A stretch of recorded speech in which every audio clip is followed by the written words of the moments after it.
இதுதான் இன்னைக்கு இருக்கக்கூடிய தமிழக அரசியல் நிலைமை. முன்பு எப்போதும் இல்லாத அளவில் வரக்கூடிய 26 தேர்தல் வந்துட்டு ஒரு மிகப்பெரிய ஒரு எதிர்பார்ப்புக்கு இல்லாமல், அதாவது எப்பயுமே பார்த்தீங்கன்னா நான் கடந்த முறை கூட சொல்லியிருந்தேன், உங்களுக்கு ஓரளவுக்கு வந்து தமிழக தேர்தலை வந்து கடந்த காலங்களில் வந்து அனுமானிக்கக்கூடிய வகையில் இருந்து ப்ரெடிக்ட் பண்ற அளவுக்கு இருக்கு. ஆனா இப்ப ப்ரெடிக்ட் பண்ற அளவுக்கு இல்லைன்றது வந்து தான் யதார்த்தம்.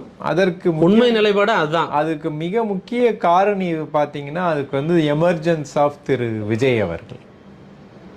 அதனால தான் வந்து இன்னைக்கு வந்துட்டு it is going to be a very speculative one. கணிக்க முடியாத அளவுக்கு வந்து இருக்குது. அதனால next 3-4 months is going to be very critical for any other party, every partyன்னு சொல்லலாம். நம்ம அவர்களுடைய அந்த அடுத்த கட்ட நடவடிக்கைகள்லாம் வந்து ஒரு மிகப்பெரிய அவர் திரு விஜய் அவர்களுடைய அந்த